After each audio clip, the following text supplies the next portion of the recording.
नमस्कार, मैं कमलेश कबीर आपका एक बार फिर स्वागत करता हूं इस नए एपिसोड में।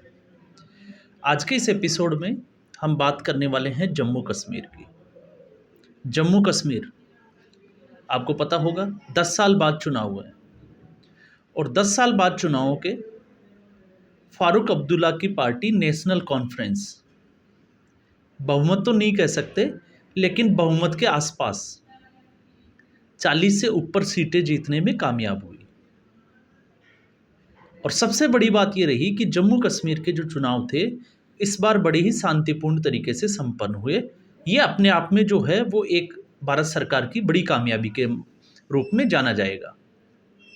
लेकिन इस बीच कांग्रेस पार्टी के लिए लोकसभा चुनाव के बाद पूरी जो नज़रें थी आने वाले समय के लिए, चाहे फिर वो राहुल गांधी हो या कांग्रेस पार्टी हो, क्योंकि 15 साल ऑलरेडी कांग्रेस पार्टी जो है वो सत्ता से बाहर हो चुकी है। तो ऐसी स्थिति में एक मौका था, लेकिन उस मौके को कांग्रेस पार्टी भुना नहीं पाई, हम ये कह सकते हैं, क्योंकि हरियाणा में जिस तरीके से अति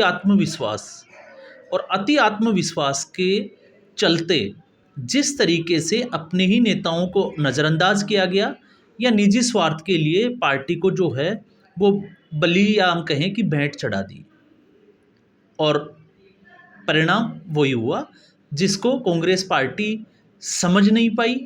और बहुत सारे जो वामपंथी पत्रकार या जो कांग्रेस पार्टी को चुना लगाने वाले पत्रकार थे वो उसको समझ नहीं पाए। लेकिन उसके बाद आपने देखा कि जिस तरीके से राहुल गांधी ने जम्मू कश्मीर को एक बड़ी जीत बताई, तो जम्मू कश्मीर, वहाँ पे नेशनल कॉन्फ्रेंस और कांग्रेस पार्टी, दोनों पार्टियां जो है वो गठबंधन का हिस्सा थी। प्री पोल जो इलेक्शन होते हैं उसका ये अलायंस था, चुनाव से पहले ही गठबंधन तय हो गया था। और बड़ा मुद्दा था कि धारा 370 जो है, अगर वो सरकार आती है तो धारा 370 जो है वो जम्मू कश्मीर में वापस लाएंगे, जो कि बिल्कुल नामुमकिन सा है। लेकिन फिर भी जीत कैसे गए, तो इसके पीछे मेरे हिसाब से अगर देखें तो भारतीय जनता पार्टी उसको अपनी रणनीति पर अब जो है वो कहीं ना कहीं, जिस तरीके से लोकसभा चुनाव और हरियाणा चुनाव से अगर भारतीय जनता पार्टी सबक लेगी तो हो सकता है इसमें ज़रूर कामयाब हो जाए, क्योंकि भारतीय जनता पार्टी सबका साथ, सबका विकास और सबका विश्वास, और इसी के चलते जो है वो अपना कैंपेन शुरू करती है। लेकिन सबका विश्वास जीतने में भारतीय जनता पार्टी नाकाम है, या फिर एक समुदाय विशेष, मुस्लिम समुदाय, उसके लिए भारतीय जनता पार्टी कुछ भी करे शायद वो भारतीय जनता पार्टी को वोट नहीं करेगा। और इन चुनावों के परिणामों ने ये जो है वो दिखा भी दिया। चाहे हरियाणा की बात करें तो मोमन खान जिस तरीके से उनके 1 लाख वोटों से जीत हुई, या फिर कश्मीर घाटी की अगर हम बात करें तो भारतीय जनता पार्टी को कितने वोट मिले आपको उसका अंदाज़ा लगा जाए। जबकि 370 हटने के बाद में विकास कार्यों में करोड़ों रुपए जो है वो भारतीय जनता पार्टी जम्मू कश्मीर को फंड दे चुकी है। और नतीजा क्या हुआ, फिर भी वहाँ के लोग भारतीय जनता पार्टी को वोट देने से जो है वो दूरी बना के रखते हैं। तो ये एक जो है वो बड़ा इसमें जो है एक बात सामने निकल कर आती है। लेकिन इस वीडियो में हमारा विषय है कांग्रेस पार्टी, और कांग्रेस पार्टी को जहाँ तक मैं आकलन कर पाया, क्योंकि मैं हर बार कहता भी हूँ कि कांग्रेस पार्टी को कोई दूसरी पार्टी नहीं हरा सकती, कांग्रेस पार्टी को हराती है। और वो कैसे हराती है, अगर हम इसकी क्रोनोलॉजी को समझते हैं तो राहुल गांधी ने जम्मू कश्मीर को बड़ी जीत जरूर बताई है, लेकिन उसमें कांग्रेस पार्टी को कोई जीत मिली है ऐसा जो है वो दिखाई नहीं देता, क्योंकि आंकड़े ये कहते हैं कि कांग्रेस पार्टी को सिर्फ 6 सीटें मिली है, और 6 की 6 सीटें कश्मीर वैली में मिली है। जम्मू में कांग्रेस पार्टी को कोई सीट नहीं मिली। जबकि नेशनल कॉन्फ्रेंस चुनाव जीतने के बाद में फारूक अब्दुल्ला और उमर अब्दुल्ला ने एक प्रेस कॉन्फ्रेंस की थी, और उसमें सीधे तौर से निशाना बनाया था कांग्रेस पार्टी को। बड़ी वजह क्या थी, क्योंकि कांग्रेस पार्टी को गठबंधन में ये तय हुआ था कि कांग्रेस पार्टी जम्मू में जो है वो अपनी रैलियां या अपने जो है वो सीटें निकालने का प्रयास करेगी, कश्मीर घाटी में जो है वो नेशनल कॉन्फ्रेंस। लेकिन ऐसा जो है वो नज़र आया नहीं। तो अब उसके बाद की अगर हम बात करें तो उसके बाद में भारतीय जनता पार्टी जम्मू की जो है वो 29 सीटें जीतने में ज़रूर कामयाब हुई, लेकिन वो सरकार बनाने में पीछे रह गई। तो अब बात आती है कि कांग्रेस पार्टी को जम्मू कश्मीर में क्या मिला।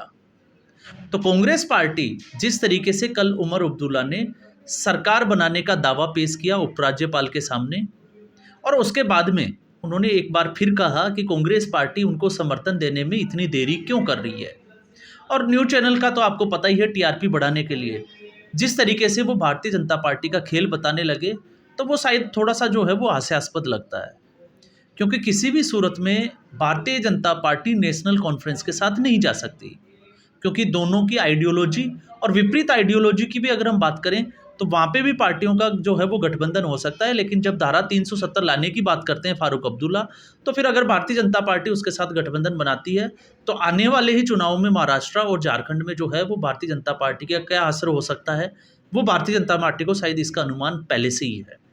कांग्रेस पार्टी इस बात को शायद समझ नहीं पाए, और कांग्रेस पार्टी के जो कांग्रेसी लोग हैं कार्यकर्ता, वो भी शायद इन बातों को जो है वो डिनाई करें। क्योंकि मैंने देखा है हरियाणा के चुनावों को लेके मैंने जो वीडियो बनाए थे उसके बाद में कुछ कांग्रेसी लोग जो है वो फिर उनके ऊपर जो है वो उंगली उठाते हैं, लेकिन वो कांग्रेस पार्टी की कमियां देखना ही नहीं चाहते। और यही एक बड़ी वजह है कि ना राहुल गांधी को अपनी पार्टी की कमियां दिखती है, ना नेताओं को दिखती है, ना कांग्रेसी कार्यकर्ताओं को दिखती है। उनके हिसाब से जो राहुल गांधी ने कर दिया वो ही सही है। तो जब हम जम्मू कश्मीर की बात करें तो जम्मू कश्मीर का जो चुनाव परिणाम था वो हरियाणा के चुनाव की जो हार थी उसके लिए एक मरहम साबित हो सकता था, लेकिन कांग्रेस पार्टी ने नेशनल कॉन्फ्रेंस को समर्थन देने में देरी की। और ऐसी स्थिति में नेशनल कॉन्फ्रेंस पार्टी ने जो है वो निर्दलीय विधायकों को अपने साथ ले लिया।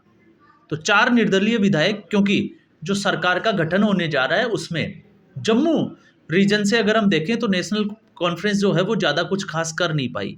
तो ऐसी स्थिति में जो निर्दलीय जो विधायक चुन के आए हैं वो जम्मू क्षेत्र से आए हैं, और जम्मू क्षेत्र का जो है वो अब इसमें पार्टिसिपेशन हो जाएगा सरकार के गठन में।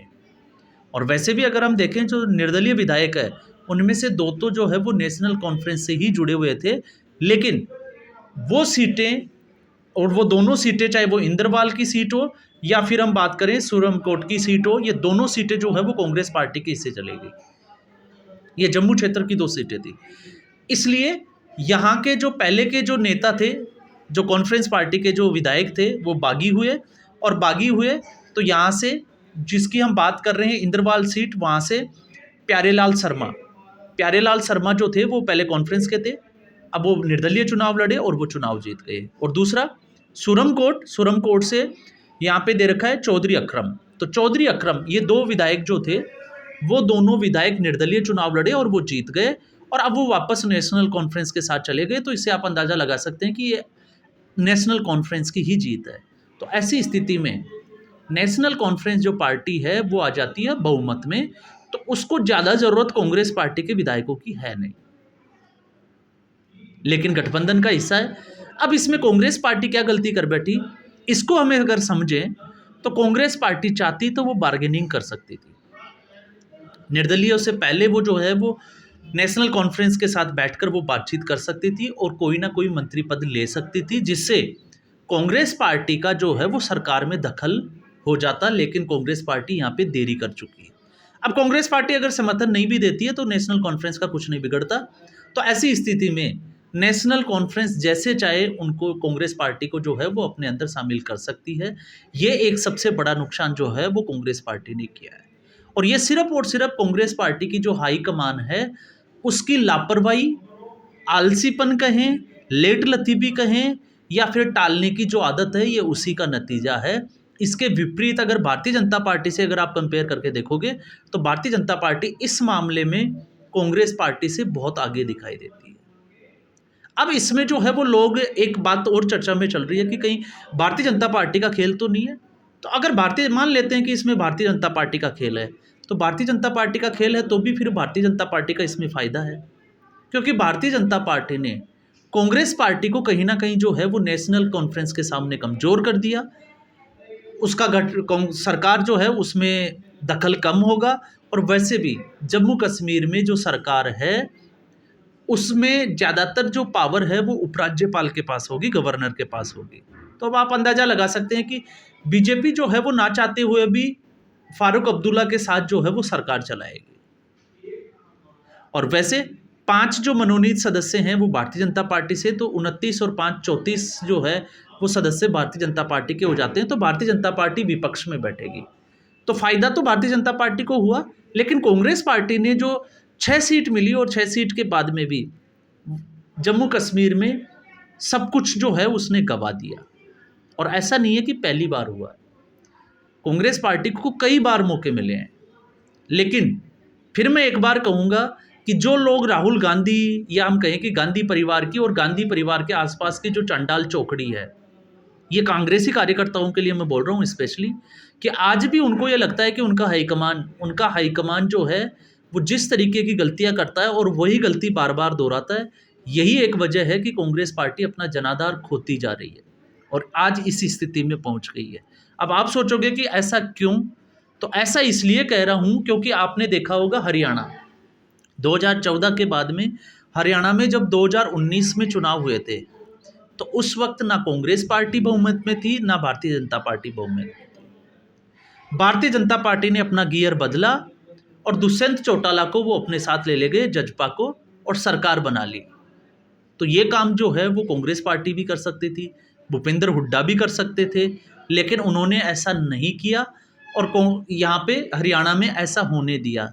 ये पहला एग्जाम्पल है। इस बार तो हालांकि भारतीय जनता पार्टी जो है वो बहुमत में है। तो पिछली बार जो काम भारतीय जनता पार्टी ने किया वो कांग्रेस पार्टी भी तो कर सकती थी, लेकिन नहीं किया। और करना, विफल होना ये अलग बात है, लेकिन कांग्रेस पार्टी ने इसमें प्रयास भी नहीं किया।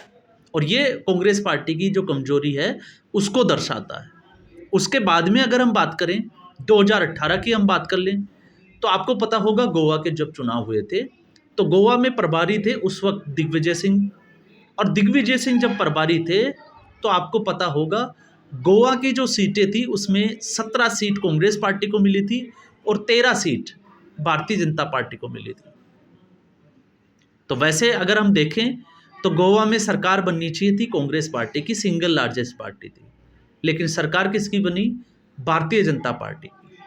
और यहाँ पे भी कारण आपको साफ तौर से अगर आप उसको देखोगे, स्टडी करोगे, तो आपको अंदाजा लग जाएगा कि कांग्रेस पार्टी की जो कार्य प्रणाली है वो किस तरीके की है। क्योंकि चुनाव जिस दिन परिणाम आता है उस दिन कांग्रेस हाईकमान जो है वो विदेशों में घूम रही होती है। और जब वो विदेशों में घूम रही होती है, और आपको पता होगा भारतीय जनता पार्टी चुनाव परिणाम की पहली जो रात होती है उसी रात को जो है वो निर्दलियों से पहले ही बात कर चुकी होती है। ये इनका जो है वो आधार का एक, जिसको कहें कि फर्क है, कि भारतीय जनता पार्टी और कांग्रेस पार्टी में क्या फर्क है। और दिग्विजय सिंह को तो आपको ये भी पता होगा कि इसके बाद में जो है वो राजनीति से कांग्रेस पार्टी ने थोड़ा सा दूर ही रखा था। और वो तो बाद में नर्मदा बचाओ एक जो उन्होंने यात्रा की थी, उसके बाद वो वापस से जो है वो मध्य प्रदेश की राजनीति में एक्टिव हुए थे। तो ये स्थिति दिग्विजय सिंह और कांग्रेस पार्टी दोनों की थी। तो कांग्रेस पार्टी सरकार बना सकती थी गोवा में, लेकिन वो नहीं बना पाई। अब हम आते हैं नॉर्थ ईस्ट की, क्योंकि जब हम बात कर रहे हैं कि कांग्रेस पार्टी एक ही तरह की गलती जो है वो बार बार करती है और वो गलतियां कहाँ कहाँ कर चुकी है, तो उससे शायद हमें समझ में आएगा कि इस बार भी कांग्रेस पार्टी ने कहाँ गड़बड़ की है। तो आपने देखा नॉर्थ ईस्ट में अगर हम बात करते हैं तो नॉर्थ ईस्ट में गोवा की हमने बात कर ली 40 सीटों वाली। तो अब हम आ जाते हैं मणिपुर में। मणिपुर में जो है वो कांग्रेस पार्टी को 28 सीट मिली, उसके मुकाबले भारतीय जनता पार्टी को 21 सीट मिली। और यहाँ पे भी वही चीज़ हुई, भारतीय जनता पार्टी चुनाव परिणाम के पहले दिन ही जो है वो सक्रिय हुई, निर्दलियों के साथ उन्होंने जो है वो बातचीत की, अपना ताना बाना भुना और उसके बाद सरकार बना ली। और Congress party single largest party होते हुए भी हाथ मलते हुए रह गई। और इसके बाद में अगर हम बात करें तो आपको अफसोस के साथ जो है वो आप जो है वो जिसको आश्चर्यचकित भी हो जाओगे। और आश्चर्यचकित क्यों हो जाओगे? क्योंकि मेघालय की 60 सीट पे बहुमत के लिए आपको पता होगा कितनी सीटों की ज़रूरत होगी, 60 में से 30 और एक 31 सीटों की। तो 31 सीटें जो है वो बहुमत के लिए चाहिए। और कांग्रेस पार्टी यहाँ पे 21 सीटों पे जो है वो आगे थी और 21 सीटों पे जीत मिल गई थी। अब कांग्रेस पार्टी को सरकार बनाने के लिए कितनी सीटों की ज़रूरत थी? 10 सीटों की। और आप देखोगे उसी चुनाव की मैं बात करता हूँ, उस वक्त भारतीय जनता पार्टी को सिर्फ 2 सीट मिली थी। तो 2 सीट और 21 सीट, आप जब इनका फ़र्क देखोगे तो आप देखोगे कि 2 सीट वाली जो पार्टी थी वो चुप नहीं बैठी, उसने अपने प्रयास जारी रखे और 2 सीटों की पार्टी होने के बाद में भी गठबंधन से सरकार बना ली और वहाँ पे भारतीय जनता पार्टी सरकार में रही। तो इसलिए मैं कह रहा हूँ कि कांग्रेस पार्टी की एक जो आदत है, पुरानी आदत, वो है अपनी गलती को बार-बार रिपीट करना और हर बार वही गलती जो है वो कांग्रेस पार्टी रिपीट करती है। हरियाणा के चुनाव में भी मौका मिला था, आम आदमी पार्टी तैयार बैठी थी, लेकिन कांग्रेस पार्टी की जो भूपेंद्र सिंह हुड्डा थे, उसकी महत्वाकांक्षाओं के चलते कांग्रेस पार्टी का गठबंधन आम आदमी पार्टी के साथ नहीं हो सका और उसका खामियाजा क्या हुआ? कुछ ऐसी सीटें रही जहाँ पे बहुत कम मार्जिन से भारतीय जनता पार्टी को जीत मिली। तो अगर भारतीय जनता पार्टी कांग्रेस पार्टी और अगर आम आदमी पार्टी का गठबंधन होता और अगर 4 से 5 सीट भी अगर इधर-उधर हो जाती, तो आपको पता है बहुमत का आंकड़ा किस तरीके से बदलता। लेकिन कांग्रेस पार्टी ऐसा नहीं कर पाई और अब जो चीज़ लोकसभा चुनाव में जो कांग्रेस पार्टी ने हासिल किया था, वो सारा कुछ जो है वो हरियाणा और जम्मू कश्मीर दोनों में कांग्रेस पार्टी ने खो दिया है।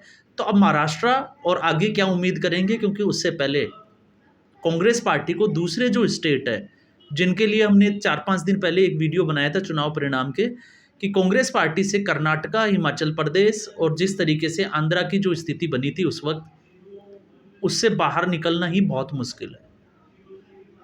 तो अब आप समझ गए होंगे, अब आप चाहे भारतीय जनता पार्टी के समर्थक हैं या कांग्रेस पार्टी के समर्थक, लेकिन कांग्रेस पार्टी के समर्थकों को इस बात पे ज़रूर गौर करना होगा कि जब वो दूसरों को गाली देते हैं, तो उससे पहले ये सोचे कि कांग्रेस पार्टी जो है वो गलतियाँ कहाँ करती है।